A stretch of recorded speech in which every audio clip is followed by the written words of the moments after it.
Viernes de la 19ª semana del tiempo ordinario.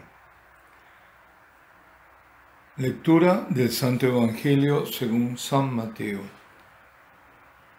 En aquel tiempo se acercaron a Jesús unos fariseos y le preguntaron para ponerlo a prueba: ¿es lícito a un hombre repudiar a su mujer por cualquier motivo? Él le respondió: ¿no habéis leído que el Creador en el principio los creó hombre y mujer? Y dijo: por eso dejará el hombre a su padre y a su madre, y se unirá a su mujer, y serán los dos una sola carne. De modo que ya no son dos, sino una sola carne. Pues lo que Dios ha unido, que no lo separe el hombre. Ellos insistieron: ¿y por qué mandó Moisés darle acta de divorcio y repudiarla? Él le contestó: por la dureza de vuestro corazón os permitió Moisés repudiar a vuestras mujeres. Pero al principio no era así. Pero yo os digo que si uno repudia a su mujer, no hablo de unión ilegítima, y se casa con otra, comete adulterio. Los discípulos le replicaron: si esa es la situación del hombre con la mujer, no trae cuenta casarse. Pero él les dijo: no todos entienden esto, solo los que han recibido ese don. Hay eunucos que salieron así del vientre de su madre. A otros los hicieron los hombres, y hay quienes se hacen eunucos ellos mismos por el reino de los cielos. El que pueda entender, entienda. Palabra del Señor. Bueno, como todos estos días estuve comenzando con Ezequiel, que era la primera lectura, también lo haré hoy. Me dirán: bueno, pero ¿y por qué entonces no incluye la lectura? Para no alargarlo. Pero lo voy resumiendo. Ezequiel, que lo venimos siguiendo, lo vimos yendo a la amarga misión que le había encomendado el Señor, Dios, Yahvé, de anunciar calamidades, anunciar desgracias, infortunios, porque el pueblo, la casa de Israel, se había rebelado contra Dios. También les anuncia Dios, por boca de Ezequiel, que mandaba a sus ángeles para el severo castigo. Pero antes había uno que debía señalar en la frente a aquellos que no deberían ser tocados. Los que clamaban al cielo, escandalizados por las perversiones y sacrilegios cometidos por el pueblo, esos iban a ser ahorrados, no iban a ser tocados. Y ahora, después de todo eso, viene como una especie de remanso. Si bien insiste en esta lectura de Dios para que Ezequiel le haga conocer a Jerusalén sus acciones detestables y le recuerda a la ciudad que no había sido fundada por los hebreos, sino que su origen era cananeo, proveniente de amorreos e hititas, y Dios la recogió para sí, la hizo suya, y toma la figura de una mujer, simbólica de una mujer. Dice que de pequeña la cuidó, cuando creció la engalanó con joyas, la embelleció, y ella estaba cada vez más bella y llegó a ser como una reina. Pero Jerusalén, la ciudad que debía ser la ciudad santa, confiada en su belleza, se prostituyó, se volvió infiel. Dejó al Dios verdadero por ídolos, por demonios. Y ahora el anuncio esperanzador, porque después de todo el reproche y anuncio de castigos, le dice: pese a todo, me acordaré de mi alianza contigo y estableceré una alianza eterna contigo. Bueno, aquí es como un atisbo de la nueva, de la última y la eterna alianza de Dios con la nueva Jerusalén, hecha con la sangre del Cordero, de Jesucristo. La nueva Jerusalén es la ciudad espiritual, la que en Apocalipsis baja del cielo y que es asimilable a la iglesia, la auténtica iglesia de Cristo, purificada. es la esposa del Cordero, que tiene la gloria de Dios, o que la contiene. Bueno, contener la gloria de Dios, una forma de decir, ¿no? Porque el santuario es el mismo Dios de esa ciudad.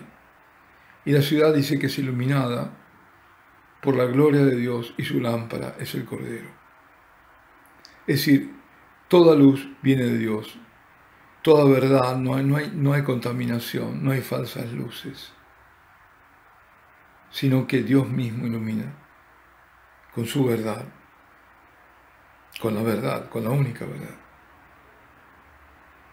Y no hay nada profano, y nada profano va a entrar en esta ciudad. Ni los que cometen abominación y mentira, sino, dice, solamente los inscritos en el libro de la vida del Cordero. Nos vuelve a lo anterior, lo de Ezequiel, los que son, y esto lo revela Apocalipsis 21. Por eso lo podemos interpretar perfectamente como la iglesia purificada, renovada, que no cierra sus puertas,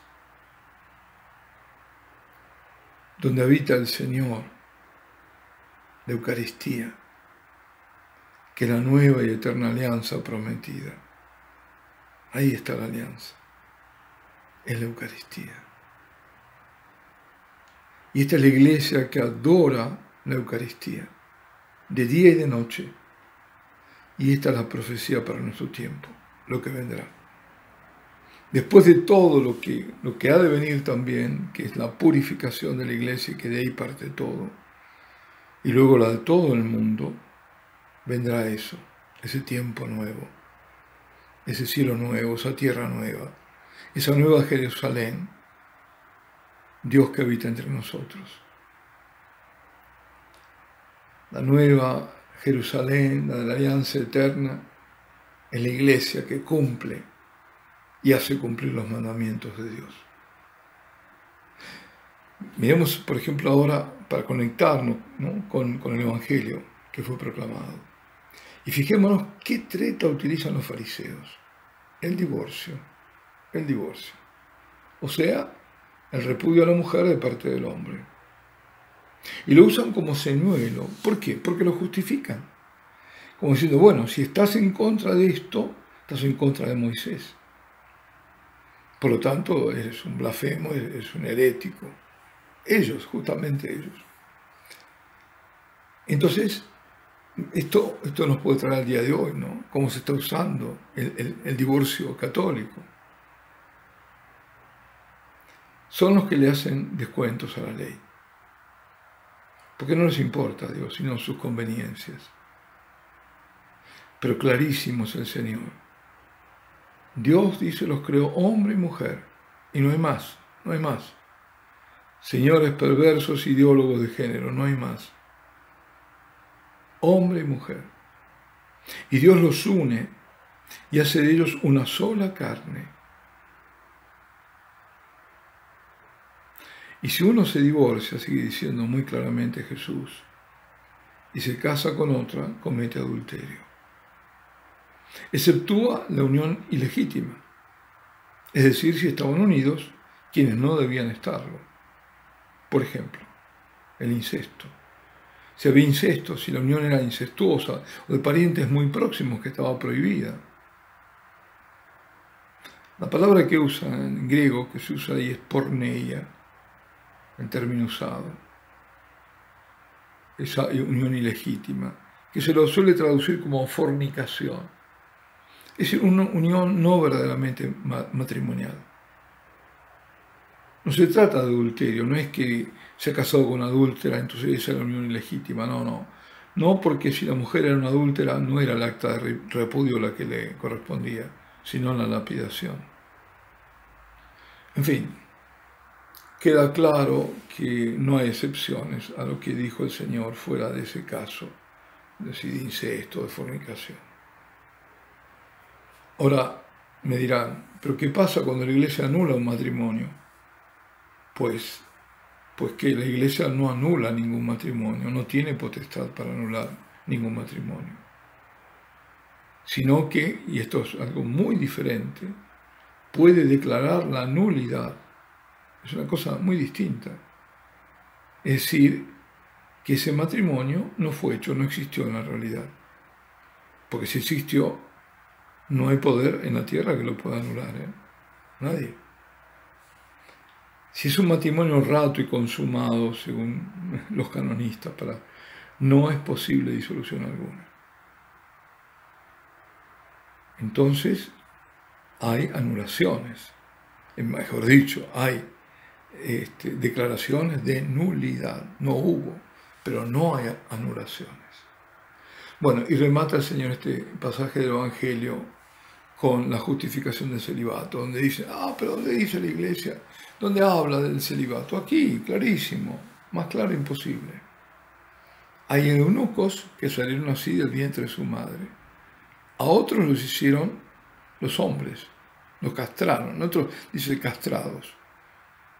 Y otros los castraron los hombres. Y hay quienes se hacen a sí mismos castrados, ellos mismos, por el reino de los cielos. Es decir, se reprimen, se anulan en la parte sexual, pero ¿por qué? Sublimándolo para el reino de los cielos. Es el ofrecimiento. Y por eso dice el que pueda entender, que entienda. Bueno, y hay más, porque hoy además celebramos a San Maximiliano María Kolbe. La familia Kolbe constaba de 3 hijos, otros ya habían fallecido. Y a causa de los pocos recursos financieros, de falta de dinero, solo el primogénito pudo frecuentar la escuela. Mientras Raymond, porque así se llamaba Maximiliano María, su nombre de bautismo era Raymond, buscó aprender algo con un sacerdote, luego con un farmacéutico, y advirtió los primeros signos de la vocación religiosa cuando, mientras estaba rezando en la iglesia, se le aparece la Santísima Virgen, que le ofrece 2 coronas de flores, una de lirios y otra de rosa roja, símbolo uno de la virginidad y el otro del martirio, y él toma ambas. Luego están en esa zona o más o menos cerca, los frailes menores conventuales, los cuales le proponen a la familia Kolbe acoger en su seminario menor a los primeros 2 hijos para que puedan completar o para que puedan tener estudios. Y ellos aceptan.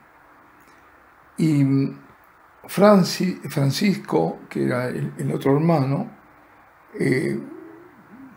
al final decide salir para dedicarse a la carrera militar. Dice, terminó tomando parte de la Primera Guerra Mundial y desapareció en un campo de concentración. Raymond, es decir, Maximiliano María, en cambio, se da cuenta que la voluntad de Dios es que tiene que hacerse franciscano conventual. Y así, en 1910, con un ingreso al noviciado, asume el nombre de Fray Maximiliano. Luego le agregará en la procesión solemne el nombre de María, por eso Maximiliano María. Se gradúa en filosofía en la Universidad Gregoriana en 1915 y mientras estaba allá en Roma estaba jugando justamente a la pelota y en eso empieza a perder sangre de la boca. Fue el inicio de esa tuberculosis que entre altibajos lo tuvo siempre, toda su vida.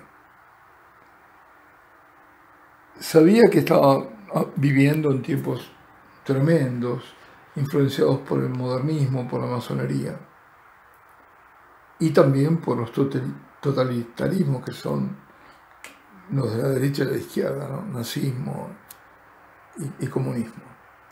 Así que después de haber obtenido el permiso de los superiores, decide con otros compañeros fundar la milicia de María Inmaculada. Y el fin de esta milicia era renovar todo en Cristo a través de la Inmaculada. En 1918, fin de la primera guerra, es ordenado sacerdote y celebra la primera misa el día siguiente en Sant'Andrea delle Frate, que ahí es donde justamente en 1842, en ese altar, Alphonse de Ratisbonne había tenido la aparición de la Virgen María, que fue el inicio de su conversión y que después se hizo sacerdote, el famoso banquero judío, ¿no? Dicen que era emparentado con los Rothschild.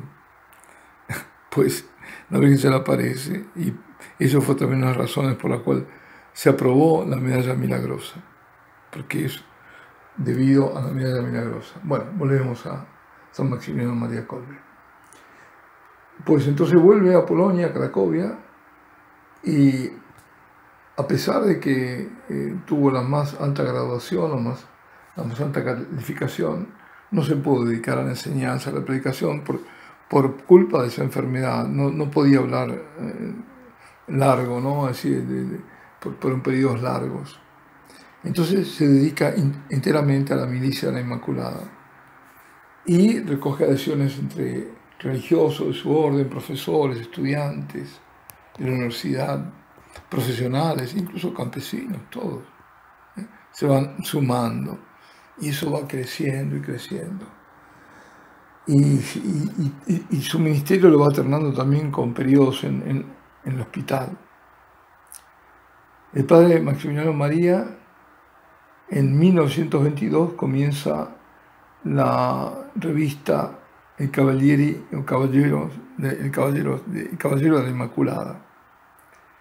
Y para eso tiene que fundar o hacer una imprenta con viejas máquinas. Claro, cada vez el tiraje la tirada, mejor dicho, ya no sé en qué hablo, la tirada va mayor, va creciendo. En 1927 construye un nuevo convento cerca de Varsovia, gracias a la donación del terreno de parte de un conde, y a ese convento le da el nombre de Niepokalanów, Ciudad de la Inmaculada. Y bueno, lo que ocurre después es que de las primeras chozas que tenían se pasó a edificios de ladrillo, la vieja imprenta se pasó con técnicas modernas, composición y todo, y de los pocos gente que estaba como operarios llegó a 762 religiosos en 10 años después. Así que después se sumaron otros periódicos y con ese ardiente deseo de expandir este movimiento de la Inmaculada va a Japón. Y Japón funda el convento Jardín de la Inmaculada en Nagasaki. Justamente después pone también ahí una tipografía y comienza con primero sus 10.000 copias del Caballero de la Inmaculada, en lengua japonesa, claro. En esa ciudad, justamente en Nagasaki, se irían de refugiar los huérfanos de Nagasaki después de la explosión de la bomba atómica. Bueno, para ser curado le piden que vuelva a Polonia, a Niepokalanów, y ahí, bueno, cada vez hay 127 seminaristas y lo nombran padre guardián, que es siempre el mayor, ¿no?, del convento franciscano, el superior. El 8 de diciembre del 39 inaugura una estación de radio. Ya estamos en la Primera Guerra Mundial, perdón, en la Segunda Guerra Mundial, 39. Están ya a las puertas y ya el padre Kolbe se da cuenta que va a ser el fin de su obra y se prepara a todos los que están con él. Después de la invasión del 1 de septiembre del 39, los nazis ordenan que todo lo que había ahí se disuelva en la Ciudad de la Inmaculada. Y a todos los que se iban de ahí, se iban por todo el mundo, se iban dispersando, les decían, no se olviden del amor. Permanecieron cerca de 40 frailes y que transformaron la ciudad en un lugar de acogimiento de heridos, de enfermos, de prófugos.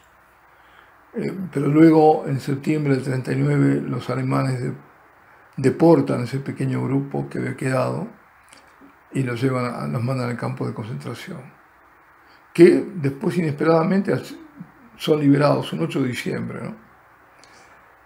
Vueltos a Nipokalanov, retomaron la actividad y asistieron a cerca de 3.500 refugiados, entre ellos había 1.500 judíos.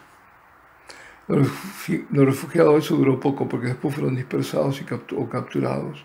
El mismo padre Kolbe, después de haber rechazado tomar la ciudadanía alemana para salvarse, es arrestado, puesto en prisión en Varsovia, junto a otros 4 hermanos. Y después de haber sufrido maltratamiento, ¿no?, por las guardias carceleras, decide vestirse de civil porque les irritaba el sayo, ¿no?, franciscano. Y fue transferido al campo de exterminio en Auschwitz, donde recibió el número de matrícula 16.670. Y ahí estuvo con muchos otros prisioneros, condividiendo, ¿no?, los sufrimientos, y como ellos también le tocó los trabajos más humillantes, como por ejemplo transportar cadáveres al crematorio. Pero, dicen, su dignidad de sacerdote, de hombre recto, que soportaba, consolaba, perdonaba, hizo que un testimonio dijera de él: Kolbe era un príncipe en medio de nosotros. Y al final de julio fue transferido al bloque 14, donde los prisioneros